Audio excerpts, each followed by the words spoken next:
you can kick them into that room if you want.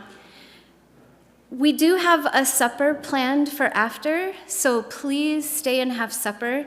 It's cold outside, and the pulled pork and scalloped potatoes are nice and warm, so please stay and have supper with us afterwards. There are opportunities to give towards the Salem solar array. We are about 2/3 of the way there to raising the money for the solar array, and pretty excited about that. So there will be a free will offering for supper, but don't feel like you have to give either. It's okay. We want to feed you no matter what. And with that, I think I will just let my dad take it away.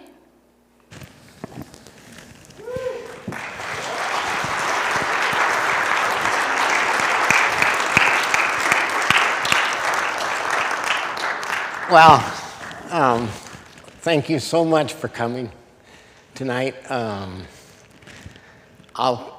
going to promise not to cry any more than I have to. And especially thanks for everybody for supporting me on my walk, because it meant a lot to me, and I think to everyone on the trail, to know that people were, supporting me by following on whatever I was doing, whatever posting I was doing, and so thank you for that. I also want to thank especially everybody that has helped with the solar project, which has been, it's been important to me. I think it behooves us to be thinking of the future of this world we live in, and young kids like my granddaughter, and what their future is going to be like. So I feel like if we can do anything to help make that a better world for them, I'm more than on board to do it. So thanks for, I don't know, somebody, I'm probably speaking out of line, but somebody said that through my hike and whatever, we've raised $20,000. So I think that's pretty darn good.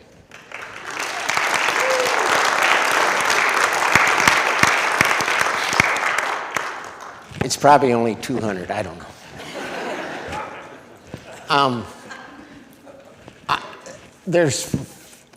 Here we go. What's that? Water? Well, it's not vodka. It'll help. There's 5 special people here in the front row. Especially Kevin and Leah. They didn't, it's a funny story. When am I doing that? Yep. Sorry. It's my beard rubbing against the mic.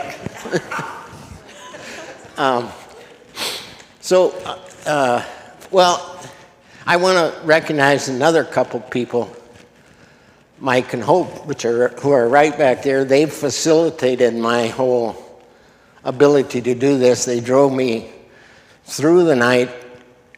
We finished a curling tournament in Walker and jumped in their car and drove all the way to Springer, Georgia, and they pretty much gave me the foot out the door, and I started walking. I walked 113 miles by myself, was walking up this hill, but it was just a side path to it was a view. And I was halfway up there, and they were coming down, and I says, I don't know what I said, something about, is this the path, or is this the trail? And they says, well, no, it's just up there to a view. And they told me to put my pack down, and anyway, they kind of took me under their wing after that, and meant a lot to me. So thank you to And thanks, oh my God.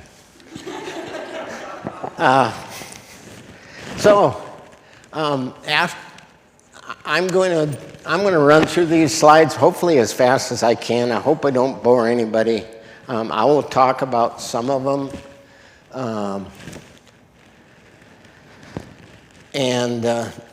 I think the most important part is going to be after I do this, hopefully that you will have some questions for us. I'm going to ask them to come up when I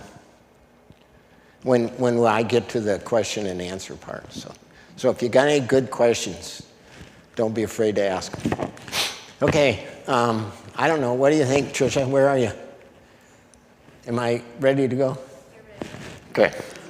See if I can make this thing work. So that's me. I took that picture. I kind of liked it.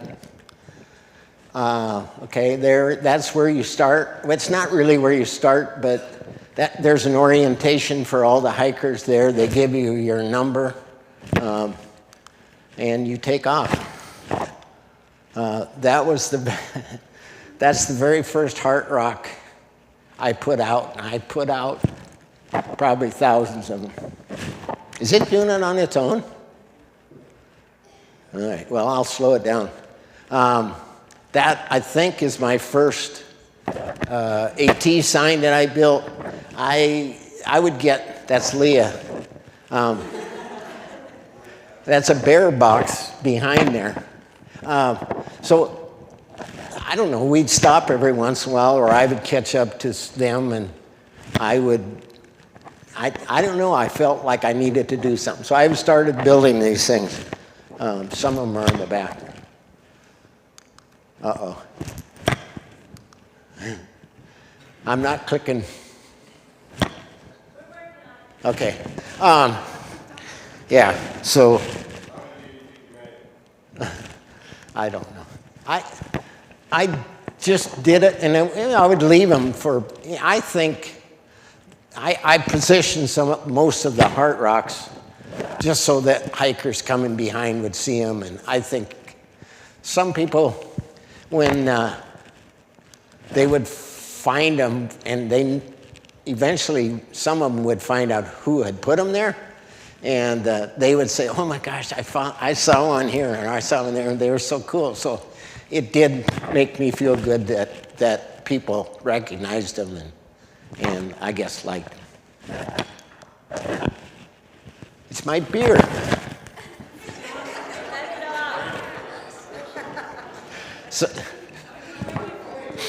So that's you know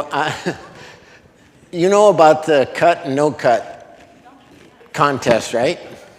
So at one time, I found that there was a lot of people that were interested in whether or not I kept this crazy look or not. So I thought, what the hell, I thought, here's another way to raise some money. Are you going to chastise me for saying hell?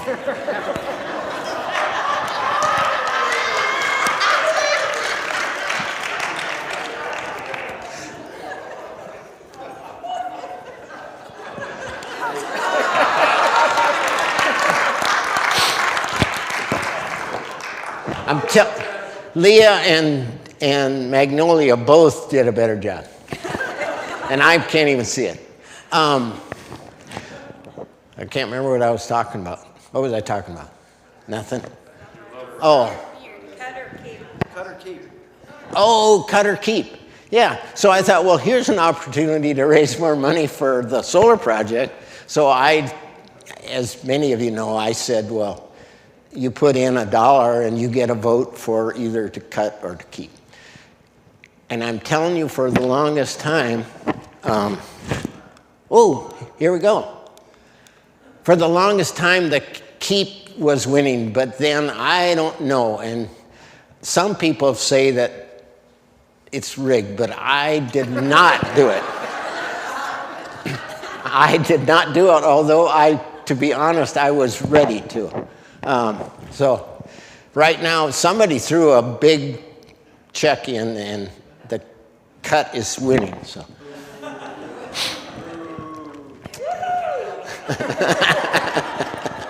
So as you can tell, it was a rather heated discussion. All right, here we go. Yeah. This is early on. Those are mountain laurel, I think. Rhododendron. And this was what we would walk through. We called it the green tunnel. And often it would be over your head. And these, even in none of the other trees were leafed out, but the rhododendrons, the mountain laurel, azalea were like that. We got to walk in some snow and remember Minnesota. I liked this one because I thought it was some guy trying to hide behind that tree. Whoops. Yeah, there we go. Okay. This is very interesting. This is about how far? 40? 4 days in. 4 days in. So maybe 50 miles or so. We come to this outfitter, and this is just one of the trees. There were several trees just full of boots. People that had only made it that far. They threw their boots up in the tree, and yeah, I didn't throw mine up there. People would do crazy things like this to make us feel good. This is a tulip tree. They were very pretty, but they were very high too. This one happened to be low. Of course, all right, here you go. I started seeing hearts everywhere. And I don't know why, but anyway, that's the way it was. All right, these two people, you know, are very special to me. And can you guys come up for a minute?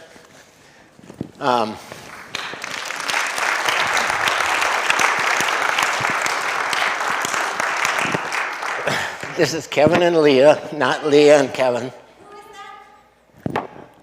Who are we? We are the three amigos.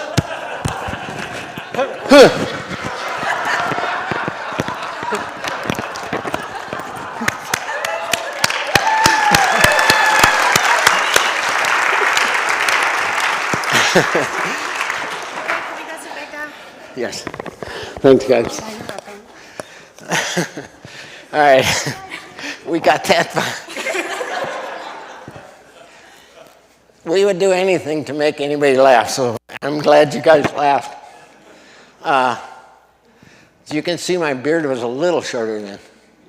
And Kevin has never had a drop of hair on his head, ever. Okay. I don't know what to say about those two people, but I really can't because I'll start crying. So they were very special to me. Absolutely, without them, I would not have made it. I think they took me under their wing and just kind of said, we're going to get this old bastard all the way to the end. And I'll tell you, one time towards, I don't know, say mile 1800 or some crazy thing like that, my knees started giving me trouble, and I don't know, I was wondering if I was going to make it. And Kevin, we talked about it, and he says, you're going all the way. I don't care if I have to carry you. And I thought, oh my God, I can't let him do that. It sounded like he would do it. So I says, well, I'm going to keep walking, and I did. Another little story about that. We were hiking, I don't know where we were, it doesn't matter, somewhere around New York, and my sister, Ebba, and her daughter and her grandson came and visited me, and so they met us on this trail, and Kevin carried my grandson with his 50, 60-pound pack, both of them, I don't know, 1.5 miles or something. He's a crazy guy. I don't know why it does that, but it doesn't matter. This is kind of interesting. That is often, they would take a leaf like that and put a stone on the back, and then the water would funnel off it into your water bottle. Another heart that it looks like, to me it looks like a heart. It was just moss. Yeah, that's what it was about. Okay, here's kind of an idea of what sometimes the trail was like. The trail goes on up through there. Often was hard. There's my favorite people again. Especially earlier, there was a lot of water like that. Another heart. One of our views. You can't. The pictures can't show what those views were, but it was sometimes just breathtaking. You would be walking where you couldn't see anything except trees around you, and then they would let you come to maybe they'd take you off to the side, and you would get to see these views.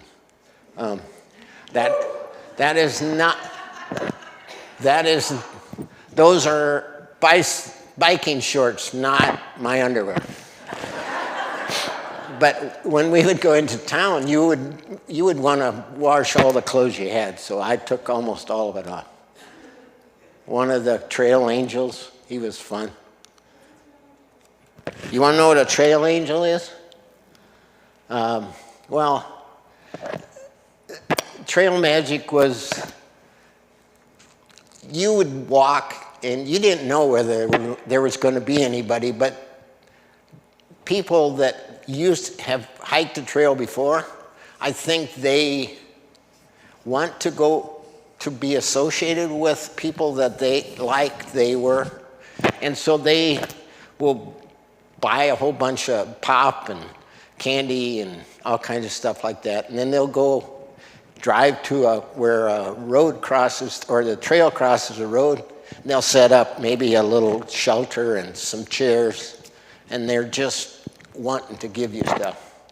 So those people are called trail angels, and it's called trail magic, and it is the coolest thing ever, because, oh my gosh, when you're on the trail, you eat like it's your job to eat. There's no way that you can eat too much. So, I lost 25 pounds on the trail. Now, that's sometimes what the trail is like too. You know, especially early, we had a lot of wind, and trees would blow down. That was kind of a cool heart, I thought. It's just a hole all the way through that tree. So it wasn't all tough, I'll tell you. If I remember right, this is in Galesburg, which was one of my worst experiences. Galesburg is Gatlinburg, okay, Gatlinburg, but it's a tourist town. It's a crazy, it's crazy tourist, and it completely overwhelmed me, all the people. I just about wanted to jump out of my skin. But this wasn't bad, sitting by the pool. That's the trail, but a tree had fallen, and it almost, I'm glad I wasn't there when it fell, I'll say that. But yes, so there's another example of the trail. When you walked on the trail, I think sometimes the water ran down the trail, and then it would dig these deeper. I don't think that's just foot traffic. I think some of that's water running. Another one of my favorite hearts, because, that was not going to be there very long. It was there for me, and that was good enough. The trail, sometimes it was like that, and that was nice walking. I put sometimes I would find a tree and I would put a rock in there. This is a gate so that you could walk through it because you went around this sharp corner and then the cattle couldn't do it. I like these. When it would, there was a lot of moisture coming out of the ground, and it would, during the night, if it got cold enough, it would still come up, but then it would make these ice things, and they just kept pushing up, so they were growing from the bottom. This is a bald. They were very fun, I thought. I liked the balds because you got a view, and you could see the trail for a long ways away. Sometimes we were on balds where the snow was blowing and they weren't so much fun, but some of them were great. I on several occasions, they didn't always let me, but sometimes they would let me lay down and take a nap in the middle of the afternoon in the sun on a bald, and it was as good as it got. One of my favorites on the trip. I like this picture because this is at a hostel, and people were always leaving stuff that they didn't use anymore. Well, pretty obvious that after a while nobody used. There's only I don't know if I knew more than one person that shaved on the trail. So anyway, there was plenty of that. The Highlands, these horses, they're wild. They're not wild, but they're wild. They're just left alone, and it's part of the management plan for the Highlands, they call them. It keeps it the vegetation the way they want it. This is probably the Highlands, I'm not sure. I think there's somebody in there. Anyway, I think that's a pack, and that was the trail going through there at any rate. Kind of interesting, some of the spots. It was interesting. Sometimes, you'd be going along, and they'd make you go over. You could have walked right beside this thing, but they'd make you go up and over this crazy stuff. This is a privy. One of the rules, for me anyway, on the trail was if you saw a privy, you sat down on it. It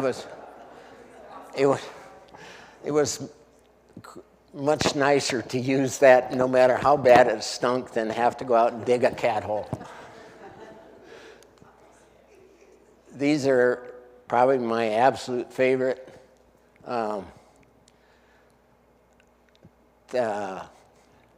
They were just great.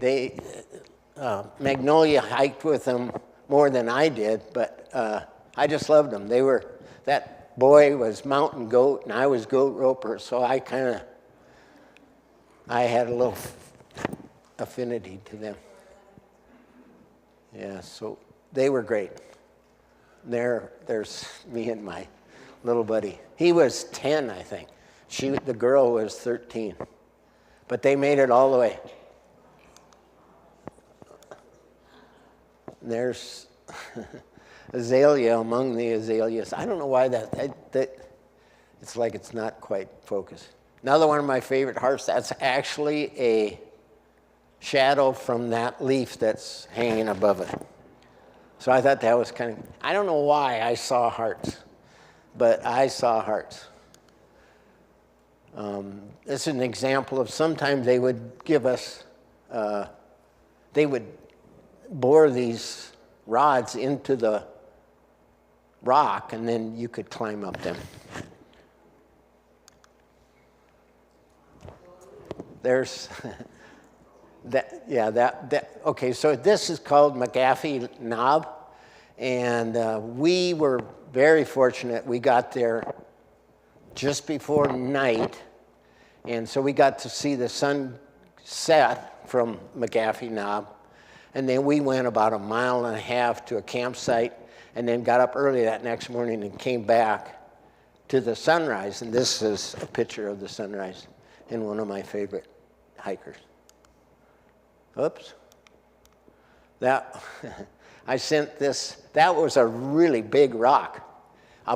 I probably had to have Kevin set that one for me. I don't think I could set that one. But anyway, I sent something to Heather for her birthday. The trail, you know, we walked right underneath that thing. Those marks on that are bears, you know, pawing at it. That box was probably, I don't know, 30 feet away from our tent. Some moccasins, Indian moccasins, reminded me of home. That was probably the first. We were getting far enough north that we were starting to see things that we see around here. Another view. We had some unbelievable views. There's the biggest AT sign I made on the trail. My friends abandoned me. I said, I want to make them, and they thought, oh my God, that guy's nuts. But I had an idea that I could do it, and I did it. So, but they left me to do that on my own. This is what it looked like sometimes. It was just incredible. I don't know if this is in the Smokies, but that's a lot what the Smokies look like. One of my AT things. There's a rock that not even Kevin could set up. This is an interesting rock. That rock is actually balancing on the one underneath, but the powers that be, in all their wisdom, decided it was too dangerous, so they put those columns under it. I think it would have been cool to see it the way the first people saw it. I'm almost sure this was a Bigfoot cave. There's another one of my favorites. Both of them, they were a couple of sweethearts. I don't know if they liked me at first, but they seemed to warm up to me in the end. One of our views, there were sometimes it was just overwhelming almost how beautiful it could be.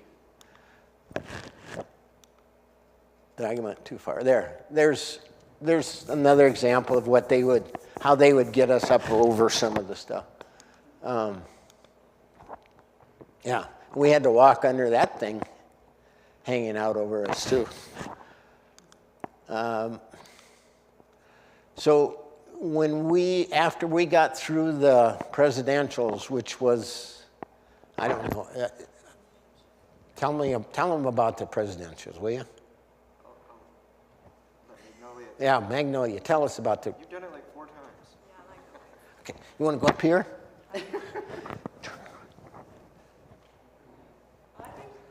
Can you What? hear No, me? go up here.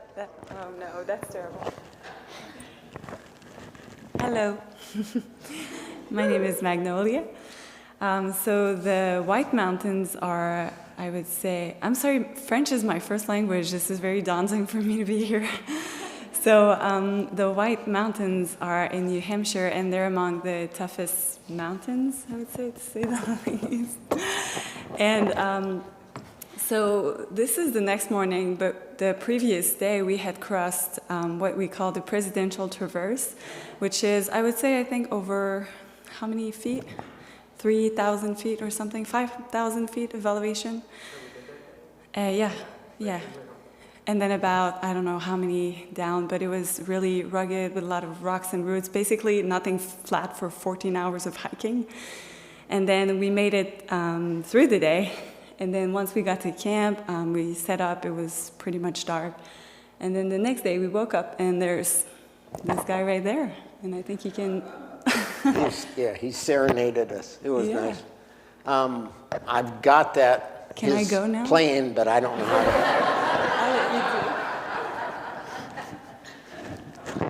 I'll let you do. Anyway, if I was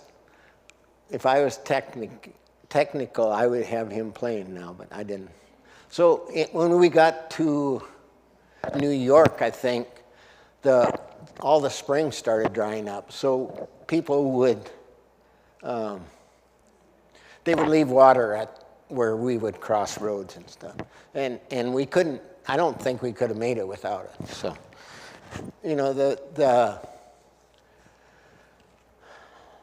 some of that's so it's so cool, the love that you feel from the community and from people, you know, doing things like this, the trail magic. I know we came one time, there was this little resort, it was a ski resort, but anyway, we got to the top and there was a gondola going down, and so we rode it down and we asked, well, how much is it? No, we don't charge our AT hikers because we love our AT hikers.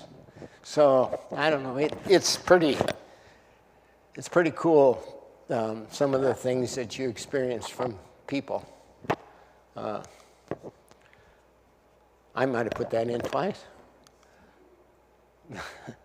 So there's a heart rock, and I found a leaf that looked like a heart to me and put it on top of there again. This was not one of the fun things about the trail, but this isn't a plane that had crashed. I don't remember how many years before, but it's still there. There was at least, I don't know, 2. I know there was at least 2 that we came across. I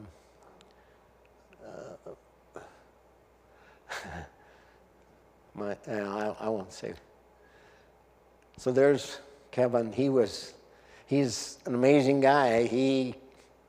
He's extremely technical, extremely good with cameras. If you, I don't know how, some of you probably did follow he and Leah on his YouTube channel. But if you didn't and want to experience some of how the trail really was, if you go to their YouTube channel, it's just Kevin and Leah, and man, it really shows you what it was like in my mind. There was my first view of Katahdin. It kind of stands by itself out there. And that was as close as we got to moose.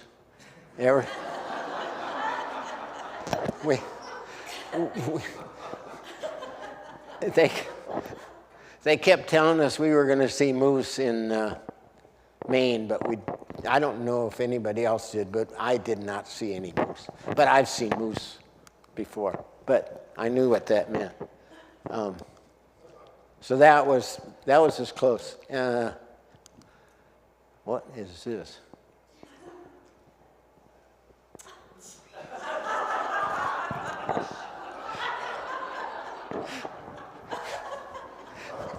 Did everybody get to read that? All right. I think that's me on a tower. There were a lot of fire towers that we came across. We climbed up every one as far as I know. Maybe towards the end, I might have missed one because I just had my head down and I was trying to get to Katahdin. But yeah, the views from up there were great. I especially remember one time just the day before the 4th of July, and we were up on this tower and it was getting to be dark, and all you could see I don't know how many towns around, but they were all shooting off fireworks, and it was cool. So yeah, you always climb the fire tower. Cheeto, Keto, whatever you want to call him. He said, did you ever make it to the top? No, he only got halfway up. There's Katahdin again. Just how the trail would be. We finally got some, I was really thinking that we were going to, you would get up to one of these lookouts and you would see all these trees and you'd know there's different species out there. And I thought, oh my gosh, that is going to be so beautiful this fall. But we were too far ahead of it. We did see some maples starting to turn. But so this is the trail. Sometime when they would go through, I think there were sensitive areas, bogs and stuff that they didn't want us stomping on, and they would give us this. So it was easier to walk too, besides. This is the trail. So sometimes you got to walk through water on the trail. I can't remember what that flower is, but it's beautiful. Yeah, we saw this, things like this. It was just, it made the whole, whatever you went through that day, it made it worthwhile to me. More views. Oh, this was probably one of my favorite parts of the trail. They called it the longest mile on the trail. It's Mahusik Notch. And it's at the bottom of mountains on each side. And it's just a crazy bunch of rocks. And you crawl through them. Sometimes you have to push your pack through. Sometimes you're crawling over. And I thought it was great. But it was a mile long, and it was fun. This is the same thing. Sometimes it was hard to really know which way to go, but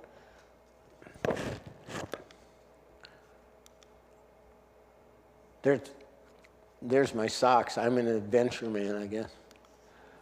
There's Leah. She found a rock that looked like Minnesota. There's my belt. It started out up here and ended up somewhere down there. Yeah, views were just unreal.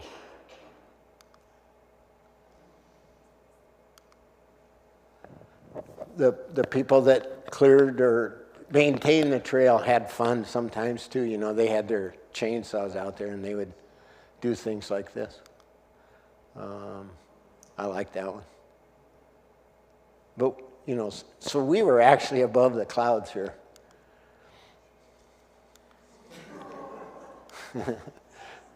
Yeah, views. There's Katahdin. I made it. I ate a lot of trolleys. A lot of them, yeah. So they made me take a picture with trolleys in my mouth. But anyway, that's the end of it. It was an experience. It was hard. It was fun. It was all kinds of things. But in the end, I think it was worth every part of the hardship of it anyway.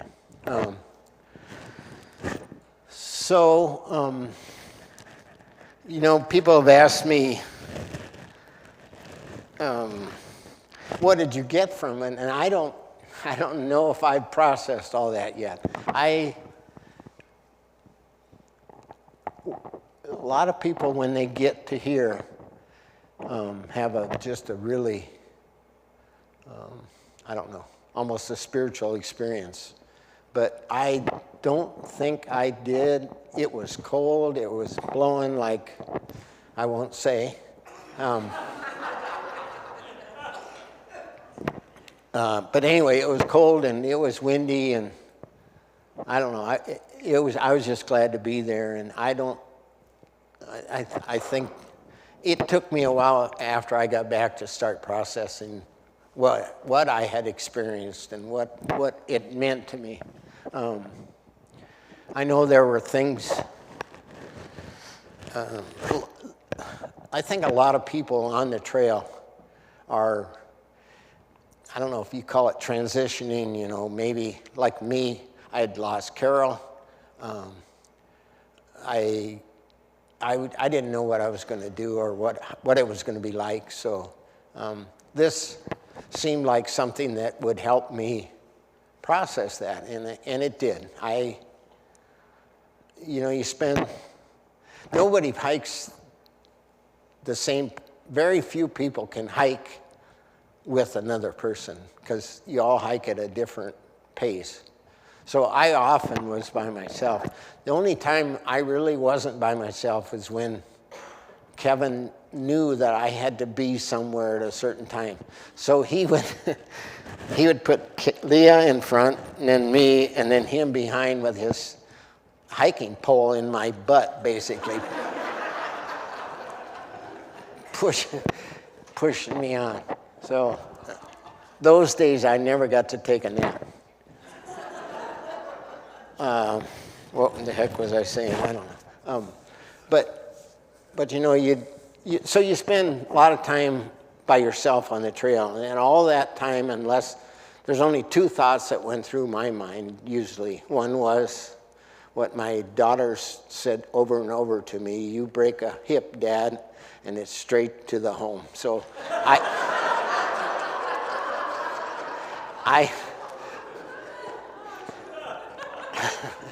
I had that in my mind often, but if the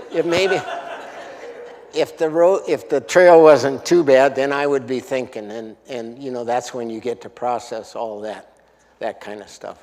Why am I here? What am I doing? What's next? The trail is a great leveler in my mind. You might be, and I've said this before, you might be hiking with somebody who's a millionaire, but he basically has the same thing in his pack that you do. You know, he's got a tent and he's got a little bit of clothes. If he's got more clothes than you do, he's got to carry more than you do, I guess. So it levels us all in that way. Plus, for me, I don't know. I'm not the greatest person in the world, and I think I had a tendency to be judgmental and of other people and stuff. And I think that was one of the things that the trail tried to point out to me, that I didn't need to be like that, and that guy that I'm hiking with, even though he's different than me or thinks different than me, he's a good person, and I think I learned a little less, to be a little less judgmental, and that's, for me, it was worth probably the whole 2,194.3 miles.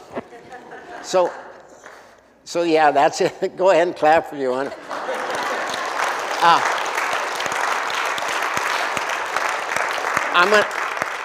I'm going to ask these 5 people up that hiked with me, and then there's mics.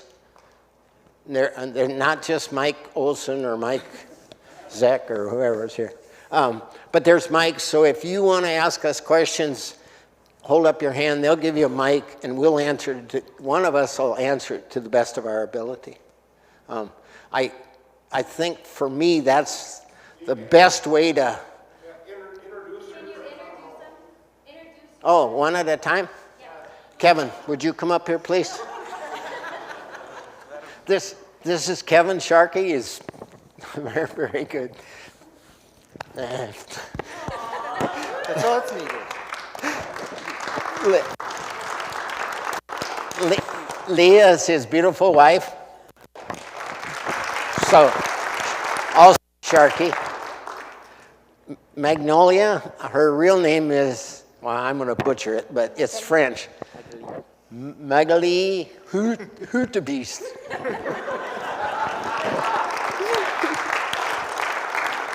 Her pretty much significant other. Pretty much.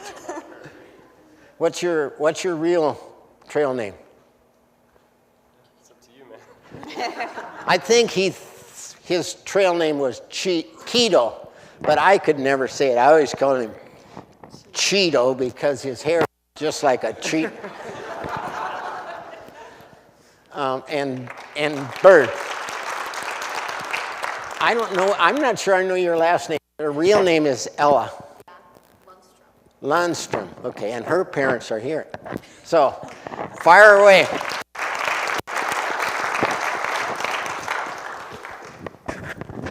No questions? All right, let's go eat. What are trolleys that you are? Oh, for crying out loud, you've never eaten a trolley? You poor dear. It's a little candy worm. Sour worms. Sour worms. Like a gummy. But the brand wrong. Is it? Anyway, I ate a lot of them. I had somebody gave me one, a jar of them that big. You should tell it's on the YouTube, man. It's a trolley story. It is? Well, he can tell it then. Tell us when we met. Well, that's not when we met. Oh. Where are each of your companions from, and how and where did you meet up with them? All right. That's pretty easy, and well, these two are basically from Winona, Minnesota. And I met up with them, like I said, at mile 113 on the trail, and we were together from then on. Magali is from Quebec City, Quebec, Canada. And she met Brian on the trail. She actually started like almost the same day I did, but I didn't, I probably saw her and said, wow, there's a cute girl, but I was probably too shy to say anything. I don't know, but But we really met later. Yes. We met around mile 1,000 or something. Okay. So, yeah, we really met then. But I met Brian before that. Keto, whatever the hell his name is. He's from where? Oh, and he's from, well, Chicago, really, but also a lot of points east, right? And Bird, for crying out loud, is from Akeley, Nevis. Isn't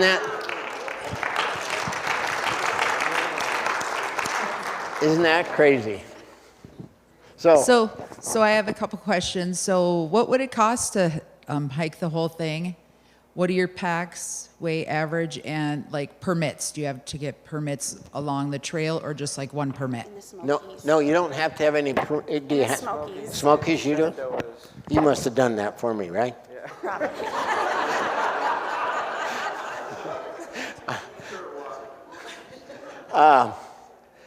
That's kind of funny. At least for me, when I started out, I had an idea. I thought, well, it's going to, I'm going to walk these many days, and then I'm going to go into town, wash clothes, and maybe I'll spend this much. After a while, I just didn't care. I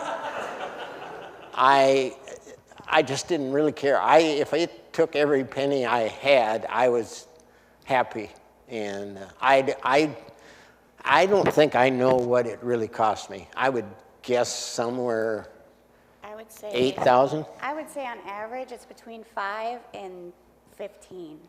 If you wanted to like save up, that would be a good price range. Calculated per mile. Usually it's like between 150 to 350 a mile or something like that. And then pack weights, like Vary.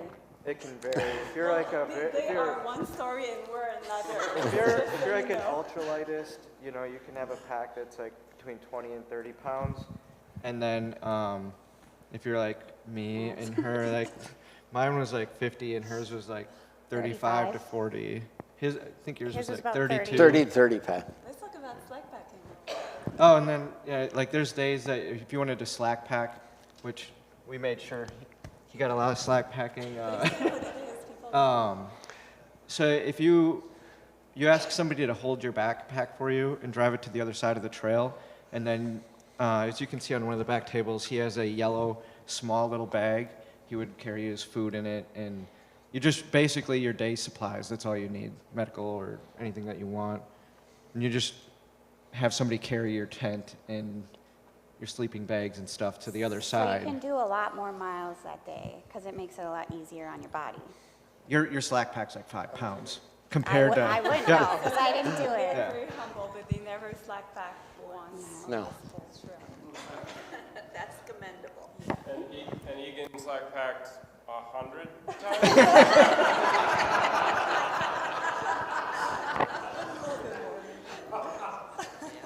I would have. But he deserved it. He needed it. Yeah. The opportunity wasn't there every day, though. No. No.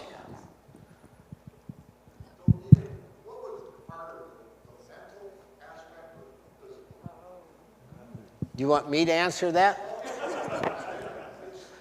Well, for me, I think I had a tremendous advantage over most people because I have such a horseshit memory that. Well, what I'm saying is today, at the end of the day, I am beat. I'm dead. I think I can't go on anymore. And so I fall into my bed. And by morning, I've already forgotten what yesterday was like.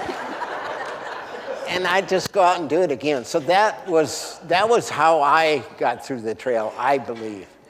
I took the short view. I believe if you were to look and say, oh my gosh, I've been walking for a month and a half, 2 months, whatever it is, and then you say, well, how far is it ahead to Katahdin? It's still thousands of miles, or 1,800 miles or whatever. And I think that's what overwhelms some people. But if you just wake up and you ask Kevin, well, how many miles are we doing a day? And he would say, we're doing 15, or he usually lied to me a little bit. He thought I was trying to kill him every day. But then you just walk those miles. You did 18 miles or whatever you did, and I didn't very seldom thought about how far it was to the end or how far we had come. At least that was my experience. What do you guys think? Bird? I think the same. I think it can be overwhelming if you think of it as the whole way. It's a day-by-day thing, or a state-by-state, depending on the state. Yeah. Not Virginia. Yes. I would agree, yeah. It's definitely mental. A lot of people go through the physical problems throughout the trail, but it's a matter of if you really want it, you'll push through any of the pains. Like we all had knee pains, foot problems, and for some people, that's their opportunity to jump off. They're not there mentally, so that's what you really need to do is keep yourself one step at a time, 1 mile at a time, making sure that you just take it a day at a time. Can I ask a question? So, Dad, you have been in recovery for, I don't know how many years, 40-some years? I've been what? In recovery for 40 Oh. years. Could you tell us how you handled not being with your AA friends? It was, okay. Well, that was one of the challenges that I was very concerned with before I left, because especially lately, I had been attending several meetings a week. So I thought, well, we're going to be close to towns, and I thought I would be able to get to meetings. I did not get to very many meetings. I had an app that I could use to listen to tapes and things, but I did have one just crazy experience where, I don't remember what town, Harrisburg? I don't know, it doesn't matter. I was in this town, I looked on my app and it says there's a meeting in town this afternoon, and I'm thinking, well, maybe I can get to this meeting. So I called and I got a hold of this guy, and I says, I explained that I was on the trail. I would like to get to a meeting. He says, yeah, we're not very far away. You could, it's only a mile or whatever. And I thought, yeah, hell yeah, I can walk a mile. But then he says, no, I'm going to gather up a couple people and we'll come to you. And I just thought that's to me was the magic of the program that I'm in, that they would do that for me. Never see me again. But it was a really good meeting for me, and yeah, it was worthwhile. So yeah. If I can interject on some of this, like you did have one of your 41st. Yeah, my 41st anniversary was on the trail. And so he reads a story every time, and we got to sit next to a river, and he read it. It was pretty emotional. Thank you for that. And then he would show us pictures from his AA buddies that included him in the meetings all the time. And we enjoyed, like, every week getting to know where's Egon going to be today? Is he going to be on, like, the coffee machine? Or they would put his head everywhere and still include him in the meetings. And if any of you guys are here, I just want to say that is really cool, because it made him feel like he was still a part of you guys.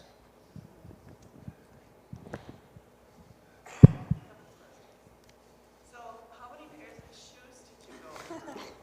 You have to go back by my tent and look. Okay, and I have a second question. How did you manage food? Because food only stays fresh so long, and you can't carry lots of ice and stuff like that. Were there places to buy food daily, and how much food were you carrying at any one time? Anybody else want to answer that? Well, I would say the food that we ate stayed fresh for a very long time.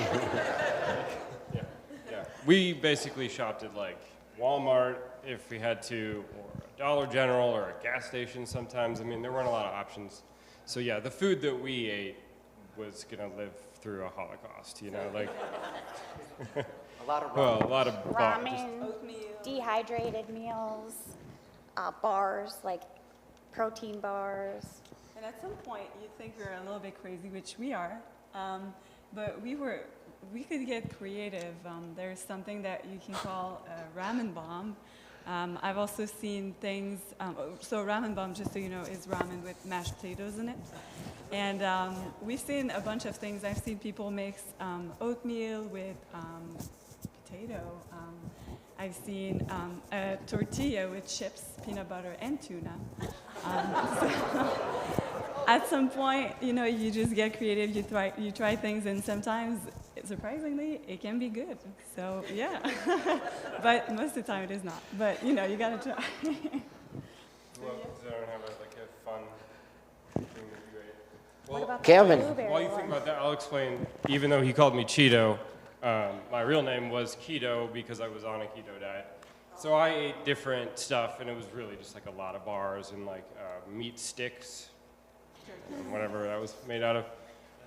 So I didn't have a lot of variety, but yeah, these guys would cook. They all had stoves. I didn't have a stove. You had a stove? What was your favorite? Stove meal? Yeah. These were expensive meals. You'd pay like $15 or something, right? For like a dehydrated meal. I liked the backpacker. Closer to the mic. The Backpackers Pantry pad thai with the sriracha lime powder packet, the little peanut butter, and the peanuts added. Fancy. Yeah, when we get to trail magic places, sometimes we get fruit. I remember the first time I had watermelon was about 2 months in the trail. And, you know, it's the things that's why, you know, we get emotional sometimes when we talk about how great the community is, because you get to those places and people are kindly offering you these things for free. Sometimes you'll need a ride. I remember sometimes I was just crying. And some lady invited me to her place and gave me a place to stay the night, a shower, and a meal. And you know, you think these things are common. I mean, it is nice, but on the trail, these things have a tremendous value, I would say. So, yeah. Back to you. I would say for food too, we carried probably about 3 days on average. Yeah, and it would be just like breakfast, dinner, snack, and then they would always have coffee too. That was like a big for breakfast. Yeah, that's because we were waiting for you to get up. That's true. So a lot of you might be wondering why we have all these weird concoctions. So we're burning anywhere from 4,000 to 6,000 calories a day. So you're trying to just maximize everything. So like one of my meals was like a Knorr mixed with peanut butter, mixed with crackers, and then blueberries, you know, trying to get your fruits in there, you know. But, you know, like a lot of that, if you add it up, ends up being like 1,500 calorie meal, you know. But that's like what you're trying to do, otherwise you just waste away. Like even though we were eating as much as we could, 3 pizza slices at one time, but, you know, you still like lose 30-some pounds, you know. People use olive oil in their food because that's a really good calorie as well. Shots of olive oil. Yeah. Oh, yeah, there's a microphone. The Coke. What? Oh, I've got a mic. Sorry. I've got a mic on. One of the things I forgot to say that I was going to say before was one of the things that they talk about the trail almost like it's a living thing. And I felt that at times. But one of the things they say about the trail is that it makes the men thinner, which I don't know, and the women more beautiful. So I give you these 3.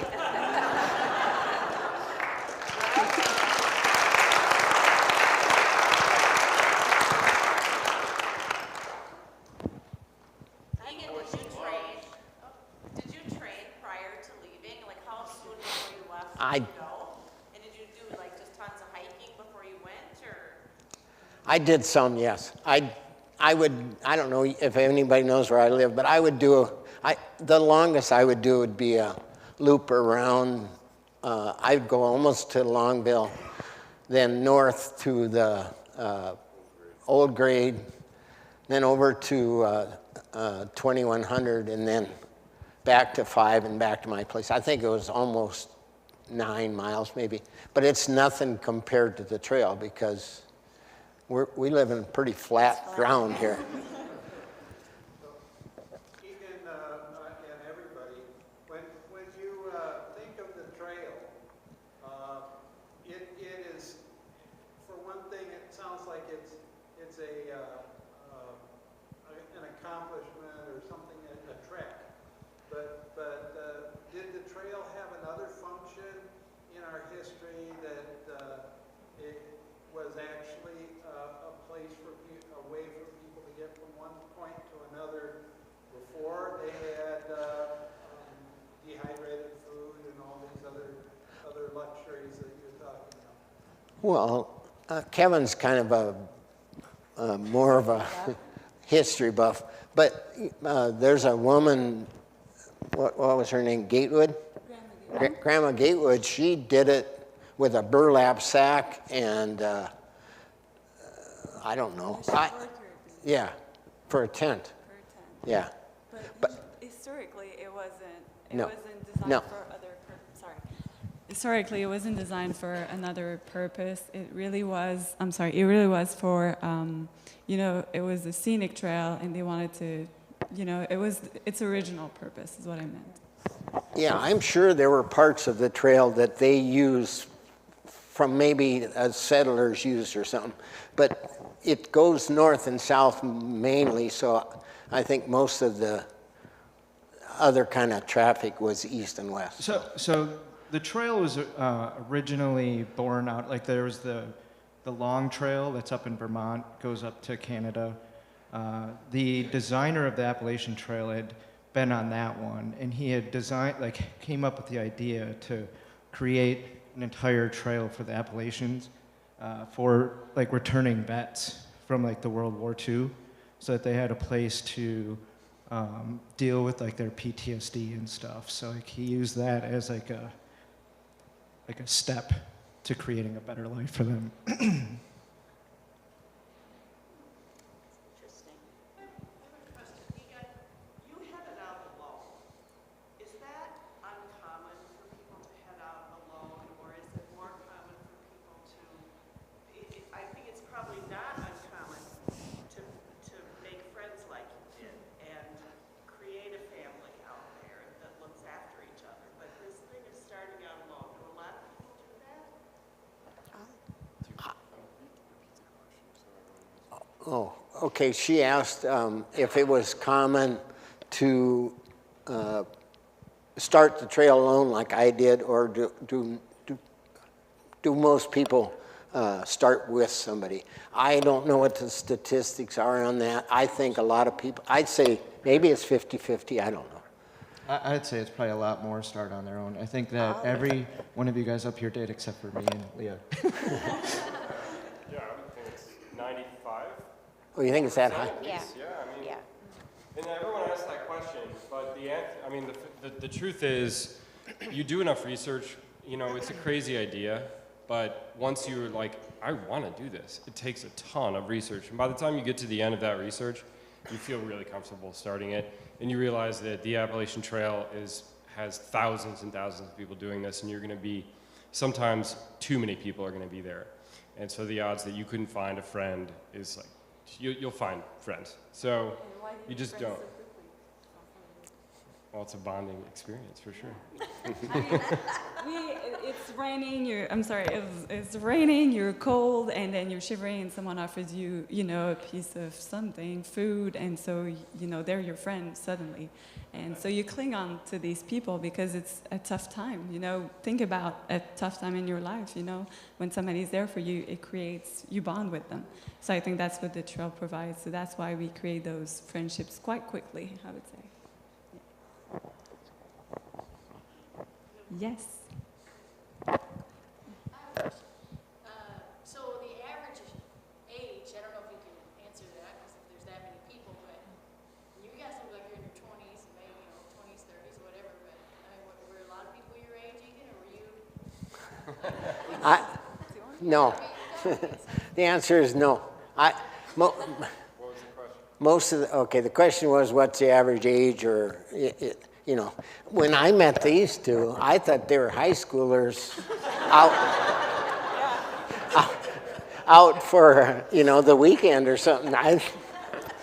But yeah, no, there's not, well, as far as I know, this year, I'm the oldest through hiker.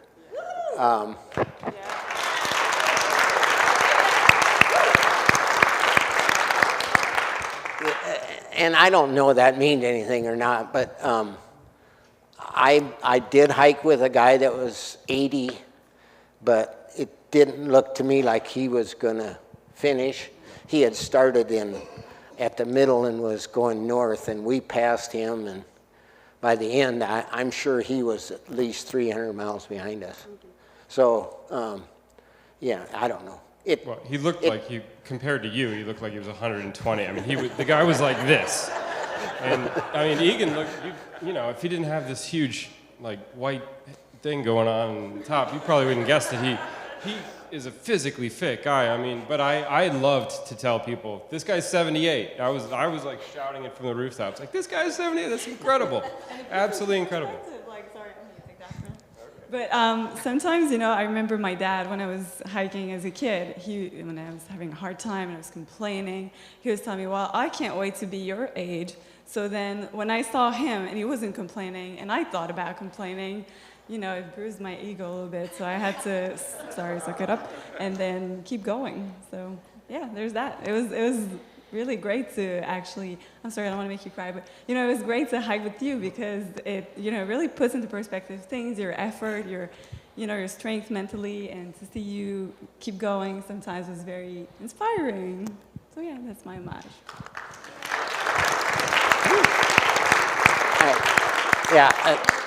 Thanks for that. And I'm often thought about, people say to me, oh, it was just an amazing feat. And I look down and I think, God, there's nothing amazing about him.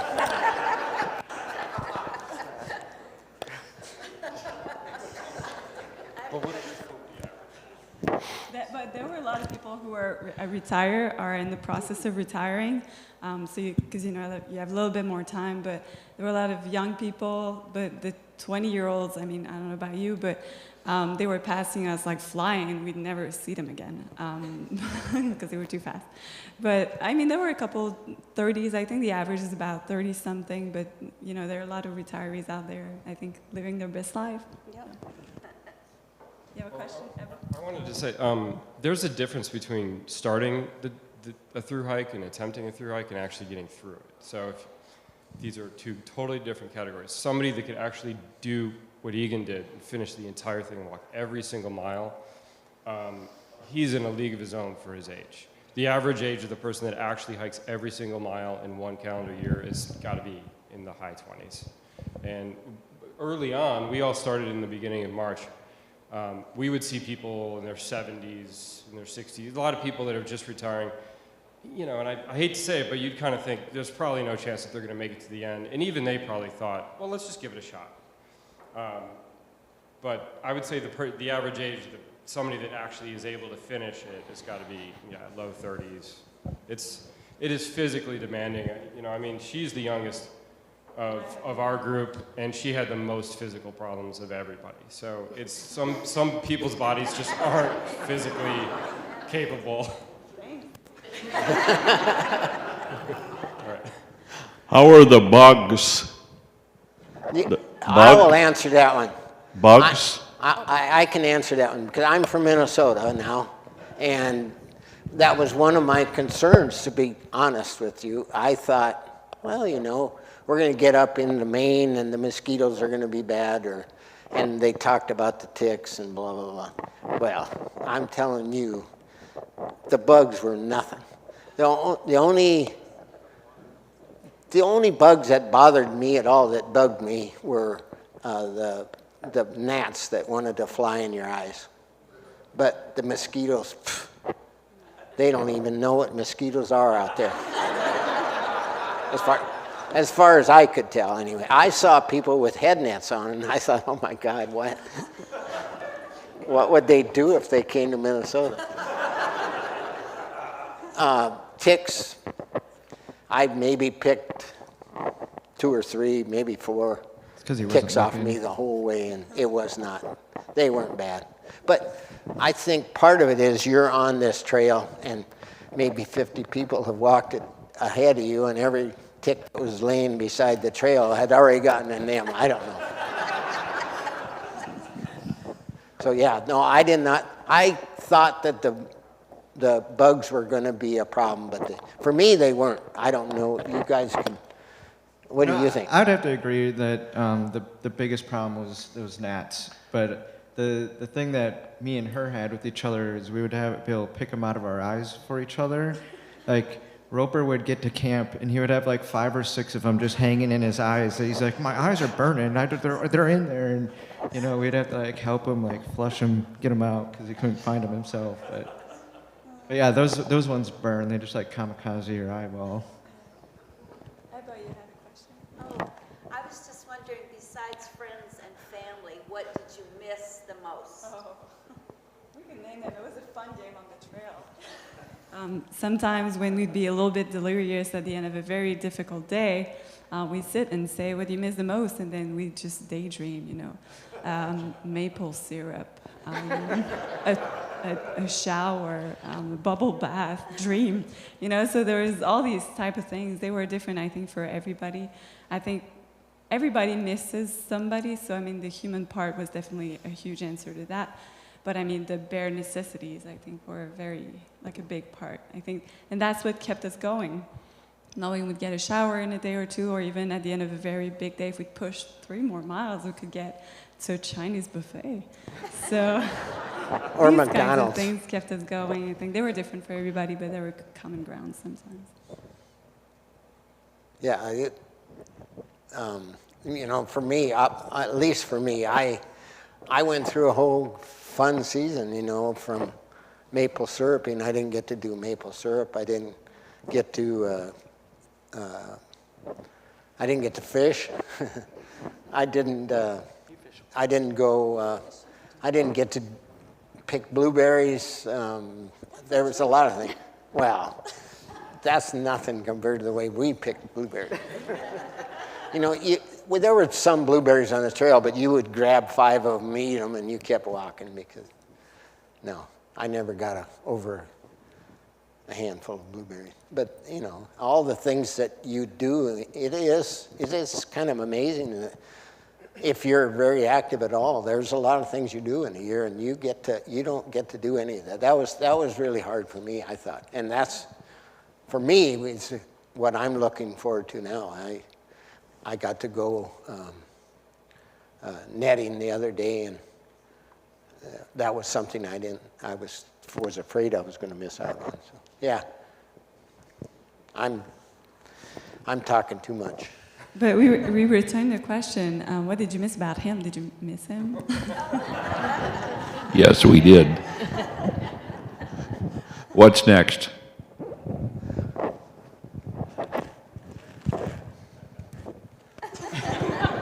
Well, okay, so what's next for Leah and I?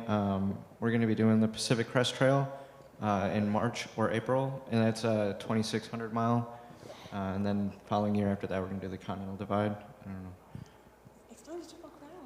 Which is the Triple Crown. It's completing the 3 major long-distance hiking trails in the U.S. How many miles is that? The total of the Well, so the AT was 2,194.3. The PCT is 2,600, and I think that the CDT is 3,000 miles. The Roper's going to come do trail magic for us in the PCT, if Trisha lets him. So what's next for you? Yeah, what's next for you? Survive another day, I guess. I don't know. I don't have a big plan. I have a friend who who's been offered to build a house in Hawaii, so I might be going to Hawaii in March. So that's a pretty big deal for me, anyway. So I may not look the part, but I am recovering. So I'm taking my time. It is weird right now. It's part of the trail. I think we got to talk about this. It's not all rainbows and flowers. It's mostly rainbows and flowers. But so recovery is part of the trail. So it's a big transition to go from walking every single day. You have to know that I haven't walked all the trail. I did a pretty big part that I didn't finish. But so, you know, transitioning from doing all these miles and then just being back home, and it's a big transition. So I think we have to take time to do that transition. So for me, I went back to work. I live a very simple life. I like simple things. Back in Quebec, I am preparing for winter because winter is coming. It's very cold. So yeah, that's it for me, and I hope I'll be able to do another trail again. The PCT was also very much appealing to me, but I think I'll give it maybe another year to think about it, let the body heal, and yes, maybe go see you in Hawaii next year.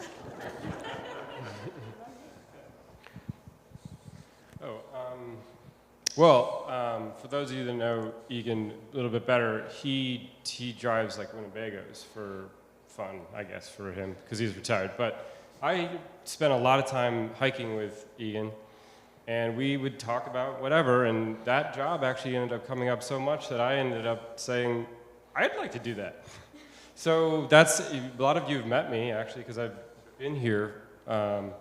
We drove back from the trail to here, and I spent about a month here before I started doing that. So I've been doing that about a month now, and I love it. So I'm very, very happy to have met Egon here for that reason, certainly, among other reasons. So that's going well. It's exciting. Am I gonna hike? Oh, that's a good question. Yeah. Unlike my two friends here, most of us don't through hike for a living. They are retired and they want to do that, and so that's great. But and actually, a lot of the people that I've talked to that aren't here do show a lot of interest in doing exactly what they're doing, going to the PCT. Maybe not next year, but certainly in some sort of time frame. For me, I don't know. I'm still digesting this hike. And I think that could take years, and I wouldn't want to. It's a lot. It's a lot, and I remember he was telling me at some point on the trail, and we were asking each other, "What do you like the most about the trail?" And everything would come up apart from the hiking part. Nobody liked the hiking part at some point. I think let's put it the way it is. We had a friend who was telling us, through hiking is like playing tennis for 6 to 8 hours on the same tennis court, and then eating on the same tennis court, taking a shower on the tennis court, washing clothes on the tennis court, and then being there for 6 months. So, at some point it becomes, hard. You have to almost relearn to like hiking at some point. I think that's why you need a break. Just like everything in your lives, I'm pretty sure, when you do the same thing over and over again, you need a break from that from time to time. So after 6 months, I think we all deserve a break from hiking. So maybe someday another hike, but I don't know. Not in my immediate future. Nice. I understand that. So what's next for me? I graduated college pretty much right before I went on trail. I was up in Nevis working, saving up for it, and then hiked and had a really lovely time. I think that it is a recovery process coming home. I think you have an immediate sense of community with everyone you meet out there, and that is irreplicable, and I think something that you feel very deeply when you don't have it. So reestablishing that and figuring out what that looks like and how much work that's going to be is time consuming, and it's draining, and it's difficult to figure out how to make that happen in the same way or to have it come out the way you want it to. And I think another thing that I miss from trail that has been a process of how will that translate to my life now is just the intention that you do everything with. It's you only do so many things every day. You eat snacks, and then you boil water, and then you filter water, and then you walk. And sometimes you sweat a lot, and sometimes you're really cold, and that's it. And then you get a day full of all of these normal things that people do all the time, but that you never have to think about because you're just drinking a lot of water. And I miss that, doing everything with that level of intention. So it's how do I bring that into a life that's makes money? And how do you reestablish all of that in a functioning world?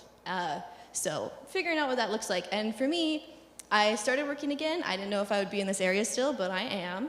I'll be working in Park Rapids, which I'm sure some of you are familiar with. So I feel really good going back to that community. So yeah, and I will hike again, I think. But you do have to make enough money, so in a couple years. Yeah. So maybe some of you don't know, but actually we had not seen each other. I mean, thanks FaceTime and everything, but we hadn't seen each other in person, and we quite didn't know what this presentation was going to look like. To be honest, this has become interesting, but it is the opportunity that you're giving us right now to be able to talk about this. It just puts a little bit of a balm because we feel like when we go home, it finishes right away. You get off the trail and then it's over. And so being back here and talking about this is really, I don't know, I can't find the word, I think. But thank you so much for that opportunity. Yeah.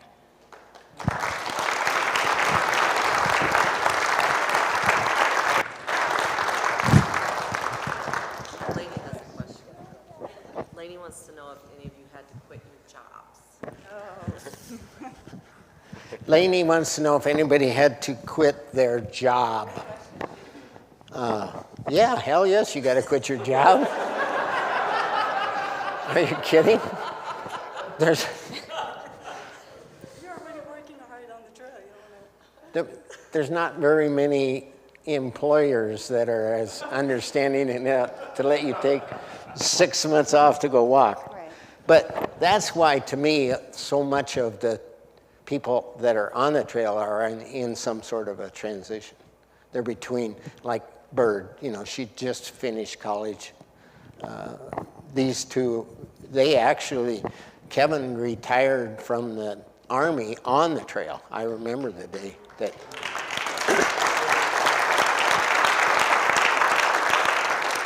And then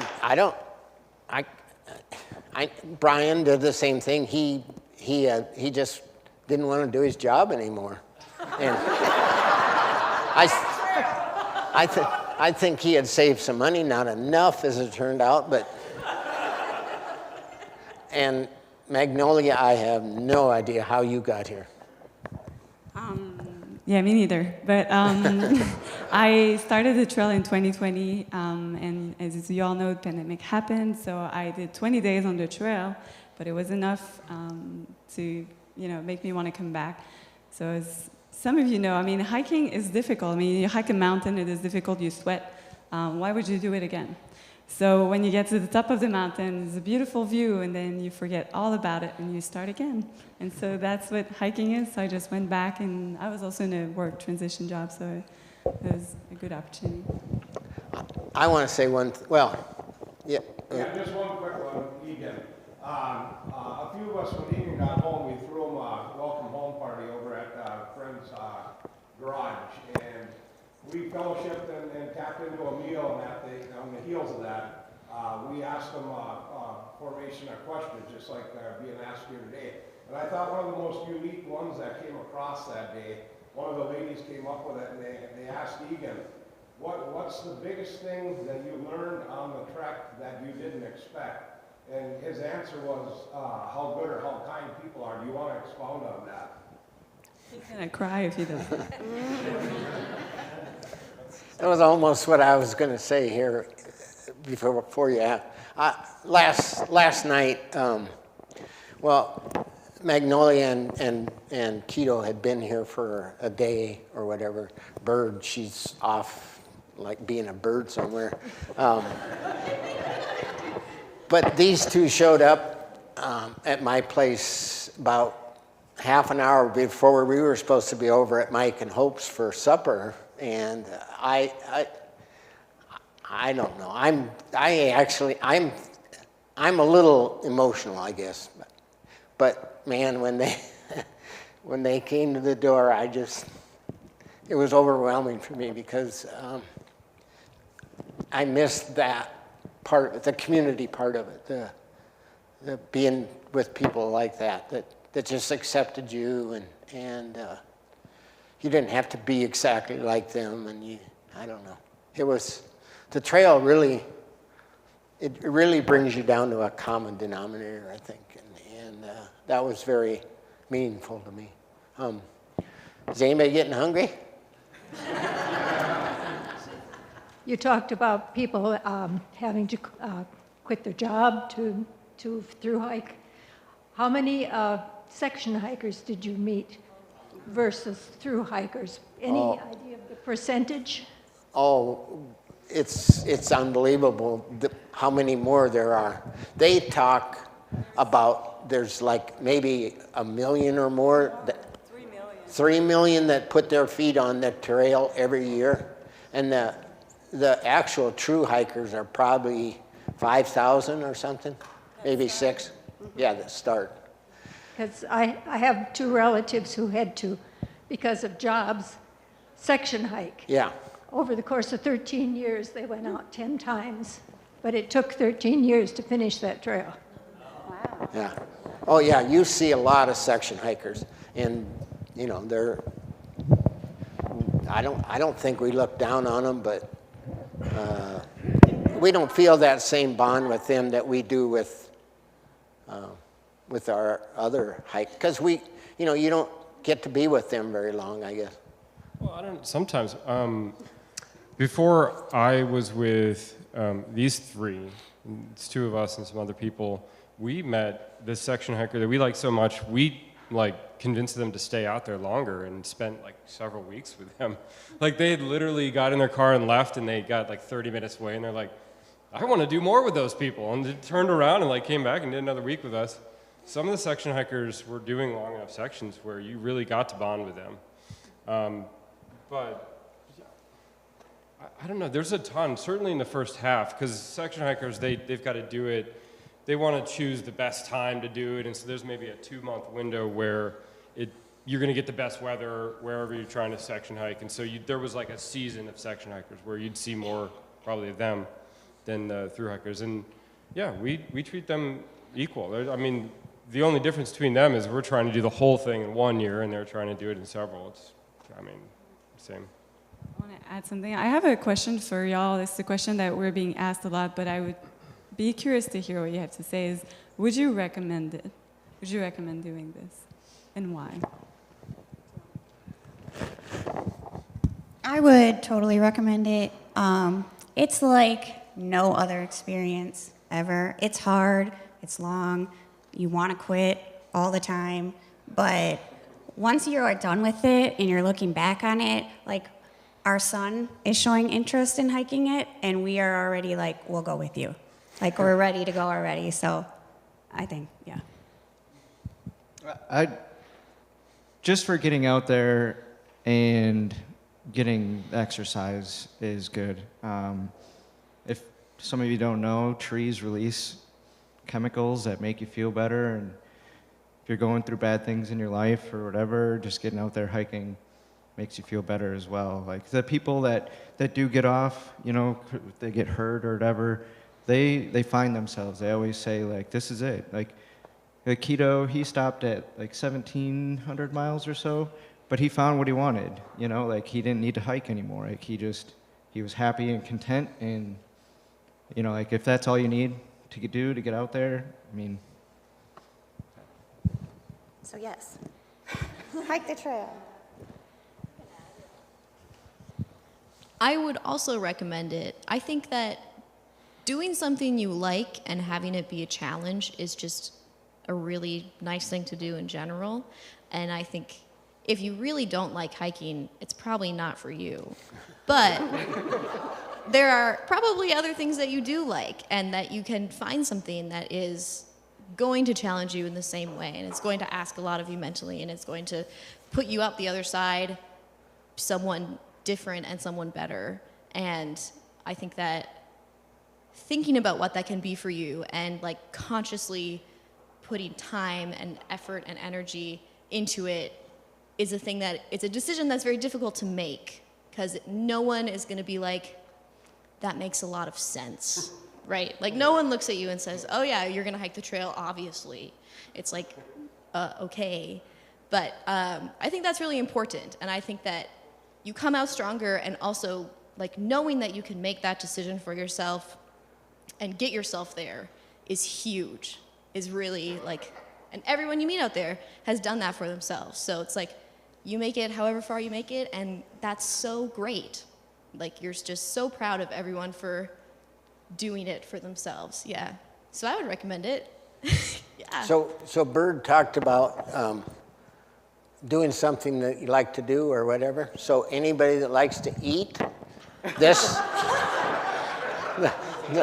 right, Dad, here we go. The trail is absolutely for you. You can eat. These people want to eat. Okay. So we want to invite you to supper. You can head this direction. There is a gluten-free vegan option for those of us that need to or choose to eat that way. There is also a keto option for those of us that would like to eat keto, not Cheetos. But for the rest of you carnivores, there's pulled pork, scalloped potatoes, coleslaw, and cookies. I'm not sure that it's enough calories for you to hike home, but it'll get you through the evening. We'll make sure that you get food. Please stay, ask more questions, visit with these wonderful people. I want to say, for my sister Heather and I, we just are glad to have our dad back, right? We're just glad to have him back. Oh, sorry. I'm glad to have him back, Heather. It's still in question. And I know that for his grandkids, he's got some amazing grandkids. He's got